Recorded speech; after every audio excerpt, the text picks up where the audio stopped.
Welcome back to Shannu's కిచెన్లో 90 series అయితే start అయింది. అందులో ఫస్ట్ రెసిపీ వచ్చేసి పనస తొనలు. ఇవి కూడా నేను గోధుమ పిండితో చేశాను. చాలా టేస్టీగా క్రిస్పీగా వచ్చాయి. ఇవి ప్రిపేర్ చేసుకోవడానికి ఫస్ట్ ఒక బౌల్ తీసుకోండి. అందులో 1 కప్పు వరకు గోధుమ పిండి తీసుకోండి. 1 కప్పు గోధుమ పిండికి 1/2 కప్ వరకు బియ్యం పిండి వేసుకోండి. ఈ విధంగా కలుపుకోవడం వల్ల మనకి పనస తొనలు అనేవి చాలా క్రిస్పీగా వస్తాయి. ఇందులో కొంచెం సాల్ట్ కూడా వేసుకోండి.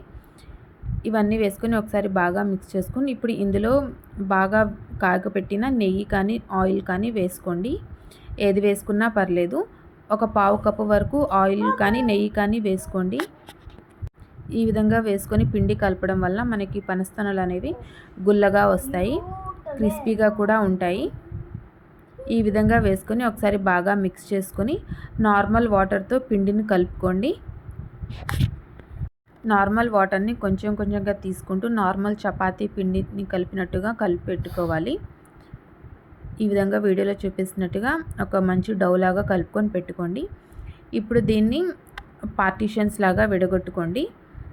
చిన్న చిన్న రోల్స్ లాగా చేసుకొని పెట్టుకోండి.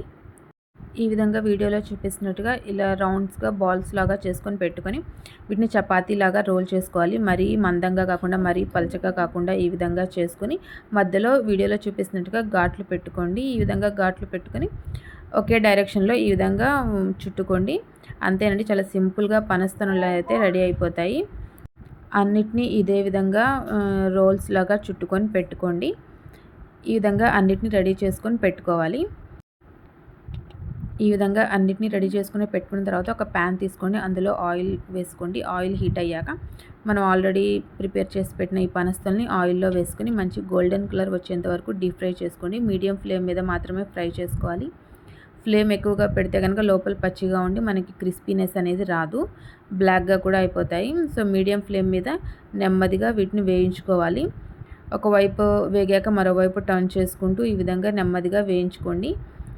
మంచిగా గోల్డెన్ కలర్ వచ్చేంత వరకు వేయించుకొని ఒక ప్లేట్లోకి అయితే తీసేసుకోండి. అన్నిటినీ ఫ్రై చేసుకొని పెట్టుకున్న తర్వాత ఇప్పుడు ఒక ప్యాన్ తీసుకోండి. అందులో 1 కప్పు వరకు పంచదార వేసుకోండి. 1 కప్పు పంచదారకి ఒక అరకప్పు వరకు వాటర్ వేసుకోండి. ఈ పంచదార అనేది బాగా కరిగేంత వరకు హై ఫ్లేమ్ మీద కరిగించుకోండి. పంచదార కరిగి బాయిల్ అవుతున్నప్పుడు ఇప్పుడు ఇందులో 1 టీ స్పూన్ వరకు ఇలైచీ పౌడర్ వేసుకోండి. ఈ ఫ్లేవర్ అనేది బాగుంటుంది. ఇలైచీ పౌడర్ వేసుకొని ఒకసారి బాగా మిక్స్ చేసుకొని ఒక 5 నిమిషాల పాటు మరిగించుకుంటే కనుక ఒక తీగ పాకం అయితే వస్తుంది. ఈ విధంగా వీడియోలో చూపిస్తున్నట్టుగా ఒక తీగ పాకం వచ్చేంత వరకు ఈ షుగర్ సిరప్ని అయితే ప్రిపేర్ చేసుకోవాలి. ఈ విధంగా వచ్చిన తర్వాత స్టవ్ ఆఫ్ చేసేసుకొని మనం ఆల్రెడీ ఫ్రై చేసి పెట్టుకున్న పనస్తనల్ని ఒక్కొక్కటిగా ఇందులో వేసుకుంటూ తీసేసుకోవాలి. మరి ఎక్కువసేపు షుగర్ సిరప్లో పెడితే కనుక మరి పనస్తనలు అనేవి ఎక్కువ స్వీట్ అయిపోతాయి. సో ఈ విధంగా వీడియోలో చూపిస్తున్నట్టుగా జస్ట్ ఒకసారి షుగర్ సిరప్లో ముంచేసి వెంటనే తీసేసి ప్లేట్లో పెట్టేసుకోండి. అన్నిటినీ ఇదే విధంగా రెడీ చేసుకొని పెట్టుకోవాలి. అంతేనండి, చాలా సింపుల్గా పాతకాలం నాటి పనస్తనలు అయితే రెడీ. ఈ షుగర్ సిరప్ బదులు అదే ప్లేస్లో మీరు బెల్లం అయినా తీసుకోవచ్చు. బెల్లం పాకం కూడా సేమ్ ఒక తీగ పాకం వచ్చేంత వరకు ఉంచుకొని షుగర్ కాకుండా బెల్లంతో అయినా ప్రిపేర్ చేసుకోవచ్చు. చాలా టేస్టీగా ఉంటాయండి. పిల్లలకి ఈవినింగ్ స్నాక్స్ లాగా పెట్టొచ్చు. ఈ రెసిపీ మీకు నచ్చినట్టయితే షన్నూస్ కిచెన్ని లైక్ చేయండి, షేర్ చేయండి అండ్ సబ్స్క్రైబ్ చేయండి. పక్కనే ఉన్న బెల్ ఐకాన్ని క్లిక్ చేయండి. పెట్టే ప్రతి నోటిఫికేషన్ మీ దాకా వస్తుంది. Thank you for watching.